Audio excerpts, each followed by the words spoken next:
Hello my dear friends, कैसे हैं आप सब। तो शुरुआत करते हैं आज की क्लासेस और आज हम लोग बेसिक वोकैबुलरी के सेशन को आगे बढ़ाएंगे और 101 से लेकर 120 तक हम लोग डिस्कस करेंगे। बहुत ही ज़्यादा इंपॉर्टेंट वोकैबुलरी होगा आज की क्लास का। पूरा वीडियो को ध्यान से देख लीजिएगा, उसके बाद आपको सब कुछ क्लियर कर समझ में आ जाएगा। दोस्तों, पता है जब तक आप बेसिक स्ट्रॉन्ग नहीं करोगे आपका वोकैबुलरी अच्छा नहीं होगा। अगर आप वोकैबुलरी को याद करते हो तो बहुत बड़ी गलती करती हो। वोकैबुलरी कभी भी याद नहीं किया जाता। अगर आप वोकैब को याद करने की आदत है आप में, तो ध्यान रखना कभी भी आपका वोकैब स्ट्रॉन्ग नहीं होगा और वोकैब पर ही सब कुछ डिपेंड है। ध्यान रखना, इंग्लिश पूरे वोकैबुलरी पर ही डिपेंड है। जब तक आपका वोकैबुलरी अच्छा नहीं है, शब्दकोश आपका अच्छा नहीं है, तब तक आपका इंग्लिश ज़ीरो लेवल है। अगर आप इंग्लिश को अच्छे लेवल पर पहुंचाना चाहते हो, इंग्लिश के क्वेश्चंस को सॉल्व करना चाहते हो, ग्रामर के कॉन्सेप्ट को समझना चाहते हो, तो सबसे ज़रूरी बात है, सबसे पहला बात है, आपको उसके वोकैबुलरी को सही ढंग से समझना पड़ेगा। वोकैब को समझना है, याद नहीं करना है। जब तक आप वोकैब को नहीं समझोगे, वोकैब आपके जहन में नहीं उतरेगा। इसलिए मैं हमेशा कहता हूँ कि वोकैबुलरी को याद मत करो, उसको समझो। बट वोकैबुलरी को समझा कैसे जाए, ध्यान रखना। वोकैबुलरी बहुत सारे कैटेगरी में डिवाइड है। मैंने वोकैब को बहुत सारे सिंपल कैटेगरी में डिवाइड करके रखा है ताकि आपको समझने में कठिनाई ना हो। सबसे पहली जो कैटेगरी है वो है बेसिक लेवल, जो कि आपके क्लास में चल रहा है। पूरे 1000 प्लस बेसिक वोकैबुलरी मैं आपको पढ़ाऊंगा। सबसे पहला कैटेगरी आपका बेसिक वोकैबुलरी है, उसके बाद इजी लेवल वोकैबुलरी है, उसके बाद मॉडरेट लेवल वोकैबुलरी है, उसके बाद एडवांस लेवल वोकैबुलरी है, उसके बाद टिपिकल लेवल वोकैबुलरी है। इतने कैटेगरी में वोकैब डिफाइंड है। ध्यान रखना, अगर आप सिस्टमैटिक तरीके से वोकैब को नहीं पढ़ोगे तब तक आपका वोकैब अच्छा नहीं होगा, और जब वोकैब अच्छा नहीं है तो इंग्लिश भी अच्छा नहीं है। अगर आप रियलिटी में चाहते हो इंग्लिश को अच्छा करना तो वोकैब को पढ़ने का मेथड सीख जाइए। ऑथेंटिक तरीका होना चाहिए वोकैब को पढ़ने का। जब आप सही ढंग से वोकैब को पढ़ोगे, आपके इंग्लिश आपके कदमों में होगा। तो शुरुआत करते हैं कहानी को। ध्यान रखना, मैं जो पढ़ाता हूँ सब कुछ सिस्टमैटिक तरीके से पढ़ाता हूँ। पहले हम लोग बेसिक को कंप्लीट करेंगे, उसके बाद धीरे धीरे लेकर चलेंगे हम लोग टिपिकल लेवल तक। पढ़ना कैसे है मैं हर वीडियोस में मैं आपको बताता हूँ। पढ़ने का तरीका मैं बताता हूँ कि वोकैब को ऐसे नहीं पढ़ा जाता, डायरेक्टली याद कर लो। याद करोगे वोकैब सीख नहीं पाओगे, है ना। तो क्या करना है सर, वोकैब को पहले जड़ को समझना है, जो कि मैं आपको पढ़ा रहा हूँ बेसिक वोकैबुलरी। इसको जब आप समझ जाओगे तो definitely moderate level, easy level, advance level, typical level vocabulary को ईजिली समझ पाओगे। याद करने की ज़रूरत ही नहीं है, ठीक है। सब कुछ मैं बताऊंगा, बेफिक्र हो जाओ। हर चीज़ मैं आपको सिस्टमैटिक तरीके से, ऑथेंटिक नॉलेज में आपको बताने का प्रयास करूंगा। बस मैं जो कहता हूँ उसको फॉलो कीजिए, पढ़ने का तरीका चेंज कर दीजिए। जो क्लास हो रही है आप इसे एक बार पूरे क्लास को सुनने का प्रयास कीजिए। जब पूरा क्लास खत्म हो जाएगा तो लास्ट में वीडियो को पॉज करके अपने नोटबुक में सब नोट करिएगा। ये इसका पढ़ने का तरीका है, ध्यान रखना। इसमें डबल बेनिफिट्स है। पहला बेनिफिट्स ये है कि एक बार जब आप सुनोगे तो सुना हुआ चीज़ जल्दी याद होता है, ध्यान रखना। तो बेसिक को पहले याद करना पड़ेगा, उसके बाद मॉडरेट, टिपिकल, एडवांस लेवल जो वोकैबुलरी आएंगे उसको याद करने की ज़रूरत नहीं है, सिर्फ समझना है बेसिक के पॉइंट ऑफ व्यू से, ठीक है। तो स्टार्ट करें कहानी को। चलिए, आशा करता हूँ कि आप लोग नोटबुक कॉपी साथ में ले लिए होइएगा। अभी नहीं लिखना है, पहले पूरे वीडियो को ध्यान से देख लीजिए, सुन लीजिए बढ़िया से, उसके बाद लास्ट में वीडियो को पॉज करके लिख लीजिएगा, ठीक है। चलिए शुरुआत करते हैं कहानी को।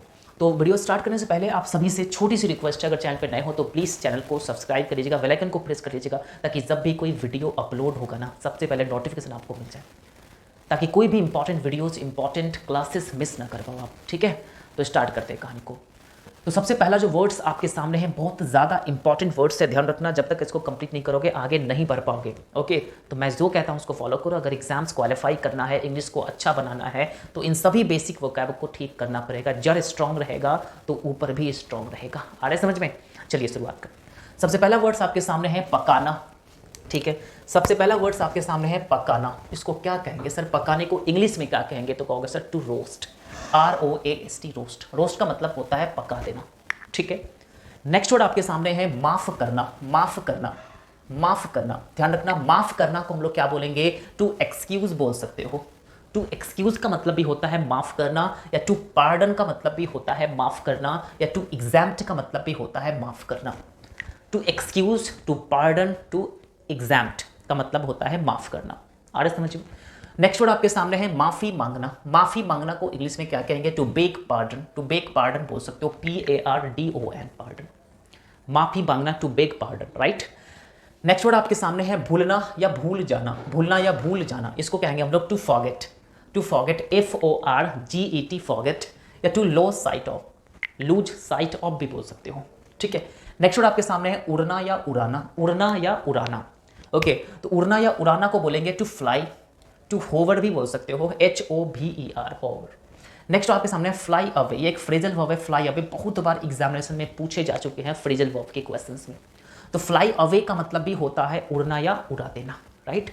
नेक्स्ट वर्ड आपके सामने है मना करना, तो मना करना को इंग्लिश में क्या कहेंगे, मना करना को इंग्लिश में बोलेंगे to forbid, FORBID, to forbid. Next to prevent भी बोल सकते हो, PREVENT, to prevent.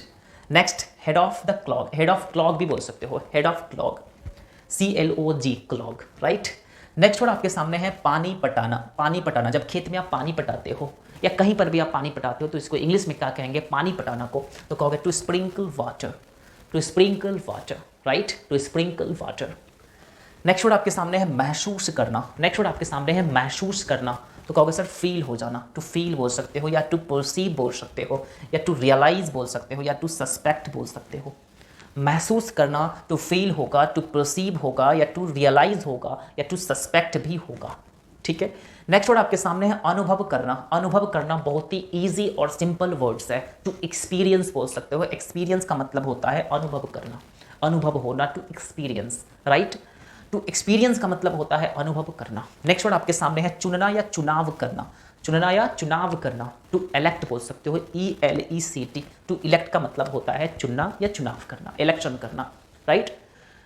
Next word आपके सामने बहुत ज़्यादा इंपॉर्टेंट है, ध्यान रखना इन सभी वर्ड्स को आप बारीकी से नोट डाउन कर लीजिएगा क्योंकि नोट करना बहुत ज़्यादा कंपलसरी है, ठीक है। और आपसे एक और रिक्वेस्ट मैं करता हूँ, सेशन 1 से क्लास को देखिए, ज़्यादा समझ में आएगा क्योंकि मैं जो भी पढ़ाता हूँ पिछले क्लास से रिलेट करता है, ध्यान रखना। जब तक आप सीक्वेंस वाइज वीडियो को नहीं देखोगे आप नहीं कुछ कर पाओगे, ध्यान रखना। हर चीज़ का पढ़ने का एक तरीका होता है ना, हर चीज़ का पढ़ने का एक तरीका होता है। जब तक आप सिस्टमैटिक तरीके से नहीं पढ़ोगे एग्जाम्स में अच्छा स्कोर नहीं उठा पाओगे। अगर आप चाहते हो अच्छे लेवल पर पहुंचना, अच्छे लेवल से इंग्लिश सीखना, इंग्लिश के क्वेश्चंस को सॉल्व करना, तो सिस्टमैटिक तरीके से पढ़ना बहुत ज़रूरी है। इसलिए सेशन 1 से क्लास देखिए, ज़्यादा मजा आएगा। ओके, तो नेक्स्ट वर्ड आपके सामने देख लीजिए, जो अगला वर्ड्स है वो है आपका चुनना या पसंद करना, चुनना या पसंद करना। एक चुनना होता है चुनाव करना और एक चुनना होता है पसंद करना, ठीक है। तो पसंद करना के सेंस में अगर आ जाए चुनना का वर्ड्स तो कहोगे टू चूज या टू सेलेक्ट भी बोल सकते हो, तो चूज या टू सेलेक्ट भी बोल सकते हो, चुनना या पसंद करना। आ गया। जो नेक्स्ट वर्ड है आपके सामने चुनना या उठाना, अगर कोई चीज़ चुनते हो, उठाते हो तो उसे आप क्या कहोगे, ध्यान रखना, टू पिकअप भी बोल सकते हो, टू पिकअप भी बोल सकते हो, ये एक फ्रेजल वर्ब्स की कैटेगरी में आता है, ठीक है। ओके, नेक्स्ट वर्ड आपके सामने है प्रवेश करना, नेक्स्ट वर्ड आपके सामने है प्रवेश करना, क्या होगा, टू एंटर, बहुत ही आसान है प्रवेश करना, टू एंटर बोल सकते हो। अगला जो वर्ड्स है सुखाना, तो सुखाना को हम लोग इंग्लिश में बोलेंगे टू ड्राई, क्या बोलेंगे, टू ड्राई, DRY, ड्राई, या बोल सकते हैं to evaporate, evaporate, right, to evaporate. Next word आपके सामने है संदेह में होना, संदेह में होना बोल सकते हो टू मिस्टेक, टू मिस्टेक या टू मिसअंडरस्टैंड भी बोल सकते हो, ठीक है। संदेह में होना, टू मिस्टेक या मिसअंडरस्टैंड, राइट।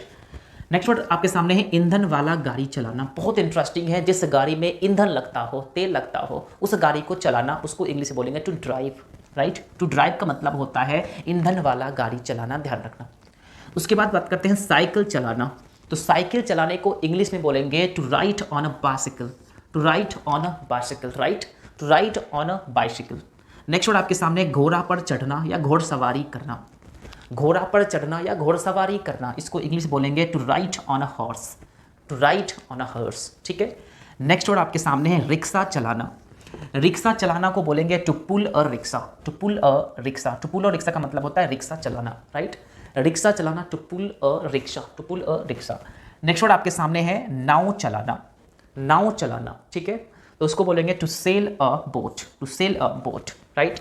बहुत इंटरेस्टिंग चीज़ है, इंटरेस्टिंग वर्ड्स मैंने आपको पढ़ा दिया। इन सभी वर्ड्स को एक बार फिर से सुनने का प्रयास कीजिए, उसके बाद लास्ट में वीडियो को पॉज करके अपने नोटबुक में लिख लीजिए, सीक्वेंस वाइज लिखिए, ज़्यादा अच्छा होगा। ध्यान रखना, कंप्लीट मैं आपको पढ़ाने वाला हूँ, कहीं से भी कोई भी टॉपिक, कहीं से भी कोई भी वोकैबुलरी आपको छोड़ने का प्रयास नहीं करूँगा, जो एग्जाम पॉइंट ऑफ व्यू के लिए बहुत ज़्यादा इंपॉर्टेंट है, ठीक है। तो आशा करता हूँ आप सभी को मज़ा आया होगा, समझ में आया होगा, याद भी हो गया होगा, ठीक है। तो आज के लिए इतना ही, फिर मिलते हैं नेक्स्ट वीडियो में, तब तक के लिए thank you so much, take care, bye bye.